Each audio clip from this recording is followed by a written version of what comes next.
ಮಹಾದೇವಿ ಅಮ್ಮ ಶ್ರೀ ಚಕ್ರವಾಸಿನಿ. ಆದ್ರೆ ಒಂದು ವಿಷಯ ನೆನಪಿಟ್ಕೊಳ್ಳಿ, ಅವರು ಅಕಸ್ಮಾತ್ ಮೀರಿ ಮುಂದಿನ ನ್ಯಾಯಾಲಯಕ್ಕೆ ಏನಾದ್ರೂ ಹೋದ್ರು ಅಂದ್ರೆ ನೀವು ಹಿಂದಿನ ನ್ಯಾಯಾಲಯದಲ್ಲಿ ಏನ್ ಹೇಳಿದ್ರು ಅದೇ ಹೇಳಿಕೆನ ನೀವು ಕೊಡಬೇಕು. ನಿನ್ನನ್ನು ಕೆಲಸದಿಂದ ತೆಗೆದುಹಾಕಿದಾರಂತೆ, ನಿಜಾನೇನೆ? ಹೌದು ಹೌದು ಹೌದು. ಇವಳು ಸುಮ್ನೆ ಅಮ್ಮನವ್ರು ಬಂದು ಇವ್ರೊಪ್ಪನ್ನ ಕರ್ಕೊಂಡ್ ಬರ್ತಾಳೆ ಅಂತ ಹೇಳ್ತಾಳೆ. ನಾನು ನಂಬಿರೋ ತಿಪ್ಪರ್ ಸುಂದ್ರಿ ಅಮ್ಮನವ್ರು ಅವ್ರನ್ನ ಕೈ ಬಿಡಲ್ಲ, ಅವ್ರನ್ನ ಕಾಪಾಡ್ತಾರೆ. ಅಳ್ತಾನೆ ಇರಬೇಡ, ಎಲ್ಲ ಮುಗೀತು. ನಿಂಗೆ ಅಮ್ಮನವರೇ ದಿಕ್ಕು.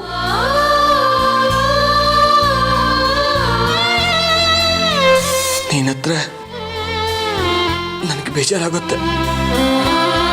ಅಪ್ಪಂಗೆ ಬೇಜಾರು ಮಾಡ್ತಾರ? ನನಗೆ ಬೇಜಾರು ಮಾಡಬೇಕು ಅಂತಾನೆ ಅಲ್ಲಿಂದ ಇಲ್ಲಿಗೆ ಬರ್ತೀರಾ? ಇಲ್ಲ ಬಂಗಾರಿ ಅವರೇ, ನಿಮ್ಮನ್ನ ನಿರಪರಾಧಿ ಅಂತ ಸಾಬೀತು ಮಾಡೋದಕ್ಕೆ ಇನ್ನೂ ದಾರಿಗಳಿವೆ. ನಾವು ಮೇಲಿನ ನ್ಯಾಯಾಲಯಕ್ಕೆ ಮನವಿ ಮಾಡಬಹುದು. ನೀವು ಅಮ್ಮನವ್ರ ಹೆಸರಲ್ಲಿ ಕೊಲೆ ಮಾಡ್ತಿರೋದು ನನಗೆ ಖಾತರಿಯಾಗಿದೆ. ಅಮ್ಮನವರು ನಿಮ್ಮ ಗುಟ್ಟನ್ನ ಬಿಚ್ಚಿಟ್ಟಿದ್ದಾರೆ. ನೀವಿನ್ನ ನನ್ನ ಕೈಯಿಂದ ತಪ್ಪಿಸ್ಕೊಳಕ್ಕಾಗಲ್ಲ. ನೀವು ಯಾಕೆ ಇಲ್ಲಿ ಬಂದ್ರಿ? ನನ್ನ ಈ ಸ್ಥಿತಿಗೆ ನೀವೇ ಕಾರಣ.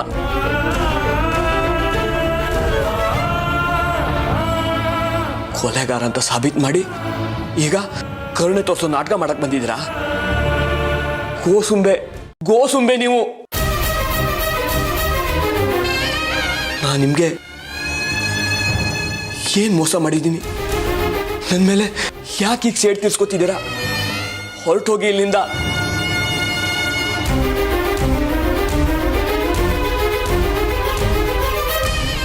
ಇಲ್ಲ ಕಣೋ ಬಂಗಾರಿ, ನಾವಿವಳನ್ನ ತಪ್ಪು ತಿಳ್ಕೊಂಡಿದ್ವಿ, ಎಷ್ಟು ಅವಮಾನ ಮಾಡಿದ್ವಿ. ಆದ್ರೂ ಇವಳು ನಮ್ಮ ಮೇಲಿನ ಪ್ರೀತಿಯಿಂದ, ಹಿರಣ್ಮಯಿ ಮೇಲಿನ ಮಮಕಾರದಿಂದ ಈಗ ನಮ್ಮ ಸಹಾಯಕ್ಕೆ ನಿಂತಿದ್ದಾಳೆ. ಇನ್ನು ಇವ್ರ ಮೋಸದಾಟ ನಂಬಿದ್ದೀರಾ ಅಜ್ಜಿ? ಇದೇ ಇವ್ರ ಚಾಣಾಕ್ಷತೆ, ಪೊಲೀಸ್ ಬುದ್ಧಿ. ಯಾರನ್ನ ಬೇಕಾದ್ರೂ ಮರಳು ಮಾಡ್ತಾರೆ. ಇಲ್ಲಪ್ಪ, ಈಗ ಅವಳಿಗೆ ಪೊಲೀಸ್ ಕೆಲಸ ಇಲ್ಲ, ಎಲ್ಲ ಅವ್ರು ಕಿತ್ಕೊಂಡ್ಬಿಟ್ರು.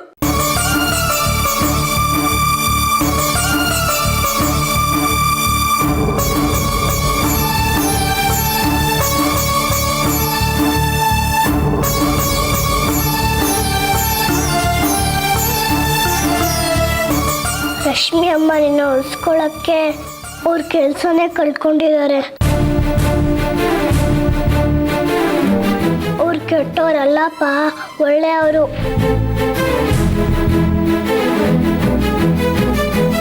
ಮತ್ತೆ ಇವರೇ ಅಲ್ವಾ ನನ್ನ ಮೇಲೆ ಅನುಮಾನ ಪಟ್ಟಿದ್ದು, ನನ್ನ ವಿರುದ್ಧ ಸಾಕ್ಷಿ ಸಂಗ್ರಹಿಸಿದ್ದು, ಕೊನೆಗೆ ನಾನು ಹಿಂಬಾಲಿಸಿದ್ದು, ಪೊಲೀಸರು ಹಿಡ್ಕೊಟ್ಟಿದ್ದು. ಅದೆಲ್ಲ ಆಗಿದ್ದು ಹೌದು. ಆದರೆ ಅದು ನಿಮಗೆ ಗೊತ್ತಿಲ್ಲದೆ ಆಗಿದ್ದು ಅಂತ ಗೊತ್ತಾದ್ಮೇಲೆ ನಾನು ನಿಮ್ಮನ್ನ ರಕ್ಷಿಸೋಕೆ ತುಂಬಾನೇ ಪ್ರಯತ್ನ ಪಟ್ಟೆ. ಆದರೆ ಪರಿಸ್ಥಿತಿ ಕೈ ಮೀರೋಗಿತ್ತು. ಮೇಲಿನವ್ರಿಗೆ ಸಂಜಾಯಿಷಿ ಕೊಡೋದಕ್ಕೆ ಟ್ರೈ ಮಾಡಿದೆ, ಆದರೆ ಅವ್ರು ನನ್ನ ಮಾತು ಕೇಳಿಲ್ಲ. ನಾನು ನಿಮ್ಮ ಪರ ಇದ್ದೀನಿ ಅಂತ ನನ್ನ ಕೆಲಸದಿಂದ ಅಮಾನತ್ ಮಾಡಿದ್ರು. ನಿನ್ನನ್ನು ನಮ್ಮ ಪೊಲೀಸ್ ಸೇವೆಯಿಂದ ಅಮಾನತುಗೊಳಿಸ್ತಾ ಇದ್ದೀನಿ. ನಿನ್ನಿಂದ ಆಗೋದು ಕೆಲಸನ ನಾ ಮಾಡ್ತೀವಿ. ಆಮೇಲೆ ನಿಮಗೆ ಶಿಕ್ಷೆ ಆದಮೇಲೆ ನನ್ನ ಕೆಲಸದಿಂದ ವಜಾನೆ ಮಾಡಿಬಿಟ್ರು. ಓಹ್, ನನ್ನಿಂದನೇ ಎಲ್ಲ ಆಗಿರೋದು. ನನ್ನಿಂದ ಸುತ್ತಮುತ್ತ ಇರೋರಿಗೆಲ್ಲ ತೊಂದರೆ ಆಗಿದೆ.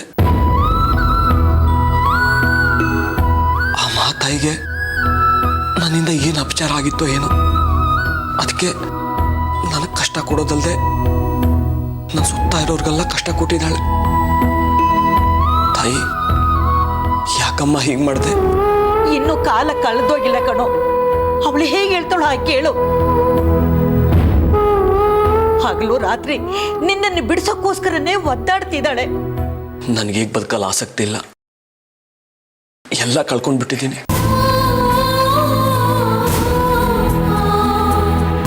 ಆದರೆ ನನ್ನ ಮಗಳಿಗೋಸ್ಕರ ನಾನು ಬದುಕಬೇಕು, ಅವಳಿಗೋಸ್ಕರ ನಾನು ಆಚೆ ಬರಬೇಕು. ಅದಕ್ಕೇನು ಮಾಡಬೇಕು ಹೇಳಿ? ನಾವು ಮೇಲಿನ ನ್ಯಾಯಾಲಯಕ್ಕೆ ಮೊರೆ ಹೋಗೋಣ. ಅಲ್ಲಿ ನಿಮಗೆ ನ್ಯಾಯ ಸಿಕ್ಕೇ ಸಿಗುತ್ತೆ. ನೀವು ಇದಕ್ಕೆ ಸಹಿ ಹಾಕಿ, ನಾನು ಮುಂದಿನ ಕೆಲಸ ನೋಡ್ಕೋತೀನಿ.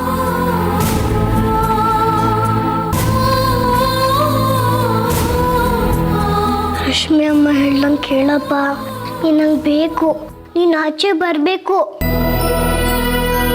ರಶ್ಮಿ ಅಮ್ಮ ನಿನ್ನ ಹೊರಗಡೆ ಕರ್ಕೊಂಡ್ ಬಂದೇ ಬರ್ತಾರೆ. ಹೌದು ಕಣ ಬಂಗಾರಿ, ಇವಳು ಹೇಳ್ದಂಗೆ ಕೇಳು, ಎಲ್ಲ ಒಳ್ಳೇದಾಗತ್ತೆ. ಆ ಮಹಾತಾಯಿ ನಮ್ಮನ್ನು ಕಾಪಾಡ್ತಾಳೆ. ಹೌದು ಬಂಗಾರಿಯರೇ, ನೀವು ಇದಕ್ಕೆ ಸಹಿ ಹಾಕಿ. ನೀವು ನಿರಪರಾಧಿ ಅಂತ ಇಡೀ ಜಗತ್ಗೆ ಗೊತ್ತಾಗುತ್ತೆ. ನೀವು ಬಿಡುಗಡೆ ಆಗ್ತೀರಾ.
ರೂಪಾಯಿನಾ? ಅದ್ಯಾಕೆ ಹಂಗ್ ಬಾಯ್ ಬಿಡ್ತಿದ್ಯಾ? 3 ಲಕ್ಷ ಅಂತ ಮೊದಲನೇ ಸಲ ಕೇಳ್ತಿರೋದು, ಮಕ್ಳಿಗೆ ಎಷ್ಟು ದುಡ್ಡು ಬಹುಮಾನ ಅಂತ. ಅದ್ಯಾ ದೊಡ್ಡ ವಿಷಯ, ಬಾ ಆಟಾಡೋಣ. ಇರೇ, ಇನ್ನೇನ್ ಮಾಹಿತಿಗಳಿದೆ ಓದ್ಕೊಂಡ್ಬಿಡ್ತೀನಿ.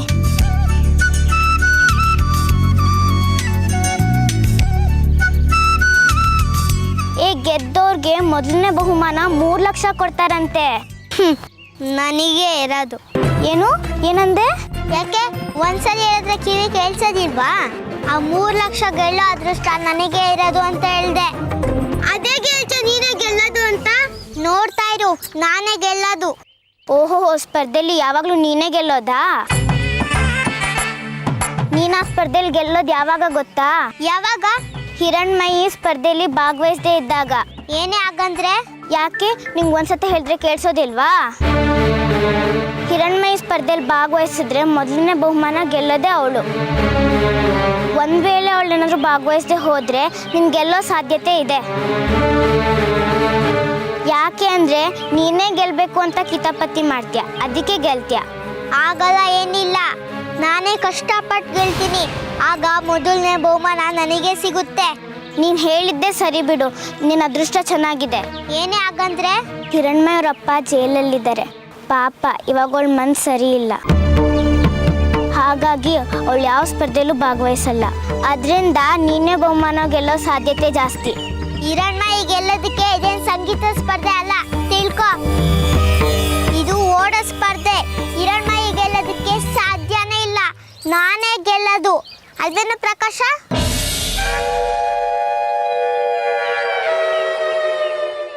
ಅದೇಗಷ್ಟು ಖಚಿತವಾಗಿ ಹೇಳ್ತೀಯಾ? ನಿನಗೇನು ಅಷ್ಟು ಗೊತ್ತಾಗಲ್ವಾ? ನಾನು ಜಿಂಕೆ ತರ ಓಡ್ತೀನಿ, ಗೆಲ್ಲೋದು ನಾನೇ. ನಿನ್ ಮಾತು ಕೇಳಿದ್ರೆ ನಗ್ಬೇಕು ಅಳ್ಬೇಕು ಗೊತ್ತಾಗಲ್ಲ ಕಣೆ, ಹೋಗೆ.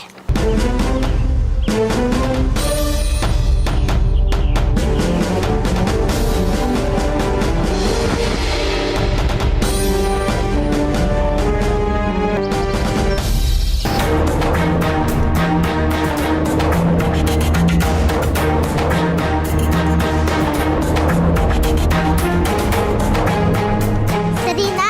ಸರಿ ಸರಿ, ನಾನು ಹೋಗ್ತೀನಿ. ಸರ್, ಮೇಲಿನ ನ್ಯಾಯಾಲಯಕ್ಕೆ ಅರ್ಜಿ ಹಾಕಿದ್ರಾ? ಅಲ್ಲಿ ಯಾವಾಗ ವಿಚಾರಣೆ, ಏನು ಪರಿಸ್ಥಿತಿ ಅಂತ ಏನಾದರೂ ಗೊತ್ತಾಯ್ತಾ? ಇಲ್ಲಮ್ಮ, ನಾನು ಮೇಲ್ ನ್ಯಾಯಾಲಯಕ್ಕೆ ಅರ್ಜಿ ಹಾಕಲಿಲ್ಲ.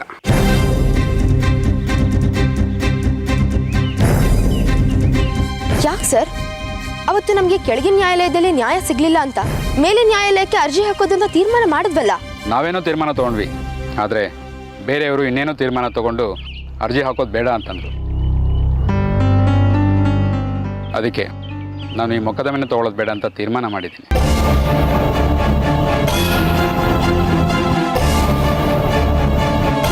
ಇದೇನು ಸರ್ ಹೀಗೆ ಹೇಳ್ತಿದ್ದೀರಾ? ನಾವೆಲ್ಲ ನಿಮ್ಮನ್ನ ನಂಬಿದ್ದೀವಿ. ಇಂಥ ಸಮಯದಲ್ಲಿ ನೀವು ಹಿಂದೆ ಸರಿದ್ರೆ ಹೇಗೆ ಸರ್? ಪಾಪ ಬಂಗಾರಿಯವ್ರ ಗತಿ ಏನಾಗಬಾರ್ದು. ಒಬ್ಬ ನಿರಪರಾಧಿಗೆ ಶಿಕ್ಷೆ ಆಗುತ್ತೆ ಸರ್. ಅದು ನನ್ನ ಕೈಲಿಲ್ಲ ಅಮ್ಮ. ಯಾವುದೇ ಕಾರಣಕ್ಕೂ ಈ ಮೊಕದ್ದಮೆನ ಮುಂದುವರ್ಸೋಕೆ ನಾನು ಇಷ್ಟಪಡೋದಿಲ್ಲ. ದಯವಿಟ್ಟು ನಾನು ಬಿಟ್ಬಿಡಿ. ಓ, ಗೊತ್ತಾಯ್ತು ಬಿಡಿ. ಈ ಮಾತುಗಳನ್ನ ನೀವೇ ಆಡ್ತಿದ್ರು, ಇದನ್ನ ಬೇರೆ ಯಾರೋ ಆಡಿಸ್ತಾ ಇದ್ದಾರೆ. ಅವ್ರ ಕೈಗೊಂಬೆ ಆಗಿ ನೀವು ಈ ಮಾತುಗಳನ್ನ ಆಡ್ತಾ ಇದ್ದೀರಾ. ಸರಿಯಾಗಿ ಊಹೆ ಮಾಡಿದೀಯಾ?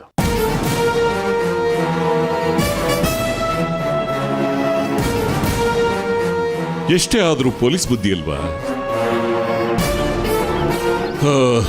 ನಿನ್ನ ಊಹೆ ಸರಿಯಾಗಿದೆ. ಆದ್ರೆ ಯಾರು ಅನ್ನೋದನ್ನ ಪತ್ತೆ ಹಚ್ಚೋದ್ರಲ್ಲಿ ಎಡವಿದೆಯಾ? ಅದಕ್ಕೆ ನಾನು ಸಹಾಯ ಮಾಡ್ತೀನಿ. ಅಂದ್ರೆ ನಿನ್ನ ಬಂಗಾರಿ ಮೊಕದ್ದಮೆನ ಮುಂದುವರಿಸಬೇಡಿ ಅಂತ ನಿನ್ನ ವಕೀಲರು ಹೇಳಿದ್ದು ನಾನು.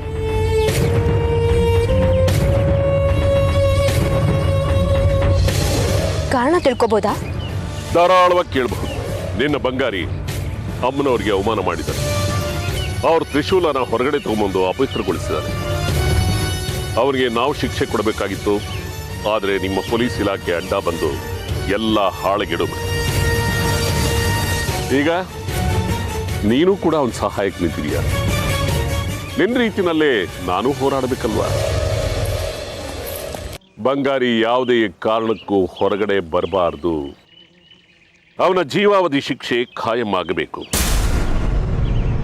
ಅವನ್ನ ಹೊರಗಡೆ ತರೋದಕ್ಕೆ ನೀವು ಪಡ್ತಾ ಇರೋ ಪ್ರಯತ್ನದ ದಾರಿಗಳನ್ನೆಲ್ಲ ಬಂದ್ ಮಾಡ್ತಾ ಇದ್ದೀನಿ.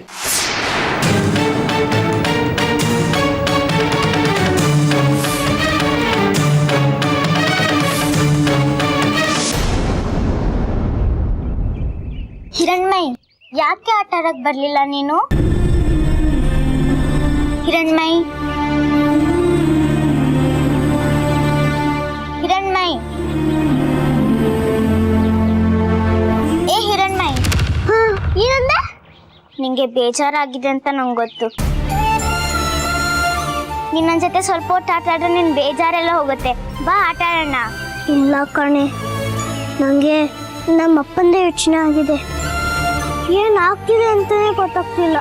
ನಿಮ್ ತಾತ ಅಜ್ಜಿ ಎಲ್ಲ ಇದ್ದಾರಲ್ಲ, ಅವ್ರು ಹೇಗಾದ್ರೂ ಮಾಡಿ ಬಿಡ್ಸ್ಕೊಂಡ್ ಬರ್ತಾರೆ. ನೀನೇನ್ ಯೋಚನೆ ಮಾಡ್ಬೇಡ. ಅಷ್ಟಾಗ್ಬಿಟ್ರೆ ಸಾಕಪ್ಪ. ನಾನು ಅದನ್ನೇ ಅಮ್ಮನವ್ರಿಗೆ ಬೇಡ್ಕೊಂತ ಇದ್ದೀನಿ. ಅಮ್ಮ, ತಾಯಿ ತೀಪಸುಂದ್ರಿ, ನೀನೇ ನಮ್ಮ ಅಪ್ಪನ ಬಿಡ್ಸ್ಕೊಂಬಾರಮ್ಮ. ನಮ್ದವ್ರ ಕೈ ಬಿಡಲ್ಲ ಕಣೆ ಅಮ್ಮನವರು. ನಾನಿಲ್ಲಿ ಬಂದಿದ್ದು ನಿಮ್ಗೊಂದು ವಿಷಯ ಹೇಳಕ್ಕೆ, ಅದಲ್ಲೆಲ್ಲ ತೋರ್ಸಕ್ಕೆ. ಏನದು? ತಗೋ, ಇದು ನೋದು, ನಿಂಗೆ ಗೊತ್ತಾಗತ್ತೆ.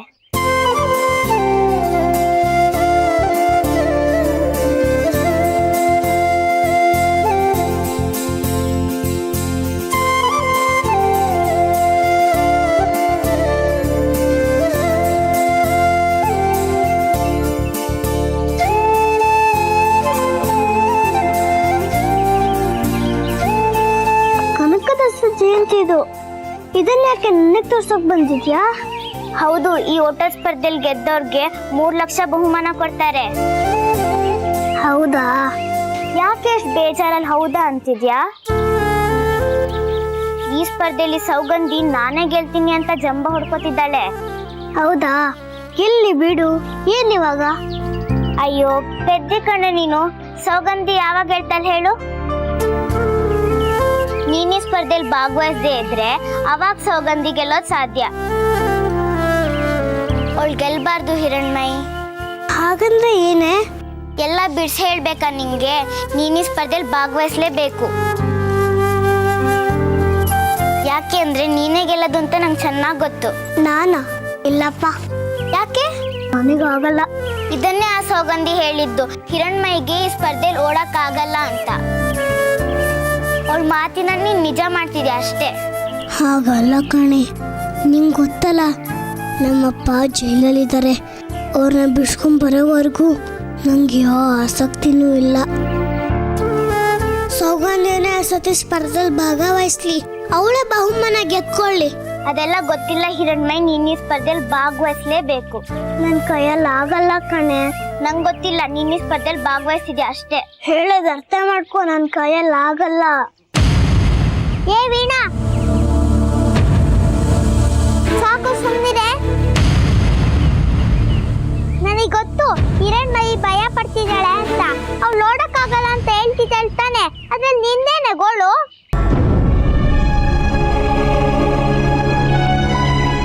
ಹಿರಣ್ಮಯಿಗಾಗತ್ತೆ, ಆದ್ರೆ ಅವಳು ಅವ್ರ ಅಪ್ಪನ ಬಗ್ಗೆ ತಲೆ ಕೆಡ್ಸ್ಕೊಂಡಿದ್ದಾಳೆ. ಅದಕ್ಕೆ ಅವಳಿಗೆ ಸ್ಪರ್ಧೆಯಲ್ಲಿ ಭಾಗವಹಿಸಕ್ ಇಷ್ಟ ಇಲ್ಲ ಅಂದ್ಲು. ನಾನು ಅವಳಿಗೆ ತಿಳಿಸಿ ಹೇಳ್ತಿದ್ದೀನಿ ಅಷ್ಟೇ. ನೀನ್ ಯಾಕೆ ಅವಳಿಗೆ ತಿಳಿಸಿ ಹೇಳ್ಬೇಕು? ಅವಳಿಗೆ ಇಷ್ಟ ಇಲ್ಲ ಅಂದ್ಮೇಲೆ ನೀನ್ ಸುಮ್ಮನೆ ಇರ್ಬೇಕಲ್ವಾ? ಹೋಗು ಸುಮ್ಮನೆ, ನಿನ್ ಕೆಲ್ಸ ನೀನ್ ನೋಡ್ಕೋ. ಹಿರಣ್ಮಯಿ ನನ್ ಗೆಳ್ತಿ, ಅವಳಿ ಸ್ಪರ್ಧೆಯಲ್ಲಿ ಭಾಗವಹಿಸಕ್ ನಾನು ಒಪ್ಪಿಸ್ತೀನಿ. ಅದು ಕೂಡ ನನ್ನ ಕೆಲ್ಸನೇ. ಓಹೋ, ಬಂದ್ಬಿಟ್ಲು ನನಗೆ ಬೋಧನೆ ಮಾಡಕ್ಕೆ. ಒಂದ್ ನಿಮಿಷ ಇಬ್ರು ಸುಮ್ಮನೆ ಇರ್ತೀರಾ?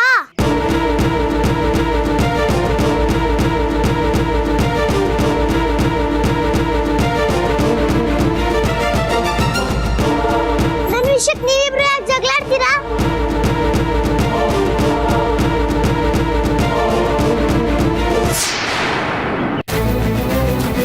ನೀವು ಏನೇ ಷಡ್ಯಂತ್ರ ಮಾಡಿದ್ರು ನಮಗೆ ದೈವ ಬಲ ಇದೆ.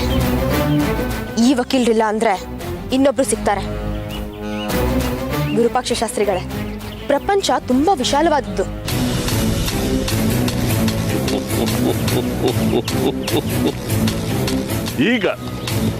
ಈಗ ಯುದ್ಧಕ್ಕೆ ಕಳೆ ಬಂತು. ನೀನು ನಿನ್ನ ರೀತಿಯಲ್ಲಿ ಹೋರಾಡು, ನಾನು ನನ್ನ ರೀತಿಯಲ್ಲಿ ಮಟ್ಟ ಹಾಕ್ತೀನಿ. ಇನ್ನೊಂದು ವಿಷಯ ನಿನಗೆ ಜ್ಞಾಪಿಸ್ತೀನಿ. ಹಿಂದಿನ ನ್ಯಾಯಾಲಯದಲ್ಲಿ ಮನೋವೈದ್ಯರು ಸುಳ್ಳು ಹೇಳೋ ವ್ಯವಸ್ಥೆ ಮಾಡಿದ್ದು ನಾನೇ. ಮೊದಲು ನಾನು ಉಳ್ಕೋಬೇಕು ರಶ್ಮಿ ಅವರೇ, ಅದು ಕೂಡ ಮುಖ್ಯ ಅಲ್ವಾ? ನನ್ನನ್ನು ಏನು ಕೇಳಬೇಡಿ, ನಾನು ಏನು ಹೇಳೋ ಪರಿಸ್ಥಿತಿನಲ್ಲಿಲ್ಲ. ಇನ್ನೂ ಏನಾದರೂ ವಿಷಯ ಬೇಕು ಅಂದ್ರೆ ಕೇಳಿ, ಆದರೆ ಯಾವುದೇ ಕಾರಣಕ್ಕೂ ಬಂಗಾರಿನ ಜೈಲಿಂದ ಬಿಡುಗಡೆ ಮಾಡೋದಕ್ಕೆ ಸಾಧ್ಯನೇ ಇಲ್ಲ ನಿನ್ನಿಂದ. ಸುಳ್ಳಿಗೆ ತಾತ್ಕಾಲಿಕ ಜಯ ಇರ್ಬೋದು, ಆದರೆ ಕೊನೆಗೆ ಸತ್ಯಕ್ಕೆ ಜಯ. ನೋಡೋಣ ನೀವ ನಾನಾ ಅಂತ.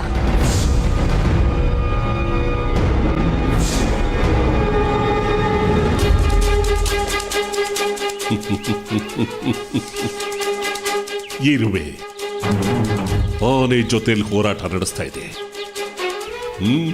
ನಡಿಲಿ ನಡಿ.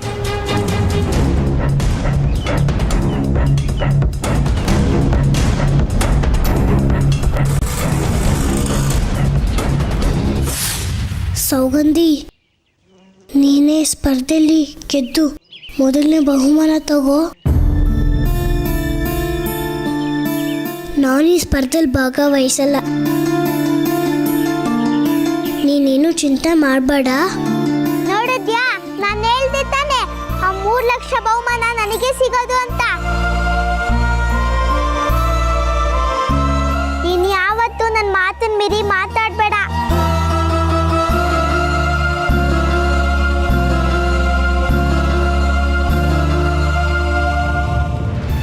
ವೀಣಾ, ನಂಗೀಗ ನಮ್ಮಪ್ಪ ಮುಖ್ಯ ಕಣೆ, ಈ ಸ್ಪರ್ಧೆ ಅಲ್ಲ. ಹಿರಣ್ಮಯಿ, ನನ್ನ ಮಾತು ಕೇಳೆ. ಬೇಡ ವೀಣಾ, ನೀನು ಗೆಳತಿ ಅಲ್ವಾ? ನನ್ನ ಕಷ್ಟದಲ್ಲಿ ನಿಂಗೆ ಗೊತ್ತು ತಾನೆ. ಸ್ಪರ್ಧೆ ಬಗ್ಗೆ ನೀನು ನಂಗೆ ಹೇಳಿದ್ಯಾ, ಬಿಡು, ಮುಗಿತದ ವಿಷಯ. ನೀನು ಸ್ಪರ್ಧೆಯಲ್ಲಿ ಭಾಗವಹಿಸೋದು ಬಿಡೋದು ನನಗೆ ಬಿಟ್ಟಿದ್ದಲ್ವಾ? ನಾನೀಗಿರೋ ಪರಿಸ್ಥಿತಿಲಿ ಯಾವ ಸ್ಪರ್ಧೆಯಲ್ಲೂ ಭಾಗವಹಿಸಲ್ಲ. ನನಗೆ ಗೊತ್ತು ನಿಂಗೆ ಇದರಿಂದ ಬೇಜಾರಾಗಿದೆ ಅಂತ. ಆದ್ರೆ ದಯವಿಟ್ಟು ನನ್ನ ಅರ್ಥ ಮಾಡ್ಕೊಳ್ಳಿ ವೀಣಾ. ಆಯ್ತು, ಆದ್ರೆ ಒಂದ್ ವಿಷಯ ಹೇಳ್ತೀನಿ. ಈ ಸ್ಪರ್ಧೆಯಲ್ಲಿ ಭಾಗವಹಿಸೋಕೆ ಆಸಕ್ತಿ ಇರೋರ್ಗೆ ಅವ್ರ ಹೆಸರನ್ನು ಬರ್ಸೋಕೆ 2 ದಿನ ಕಾಲಾವಕಾಶ ಇದೆ. ಯೋಚನೆ ಮಾಡು, ನಾನೇನು ಬರ್ತೀನಿ.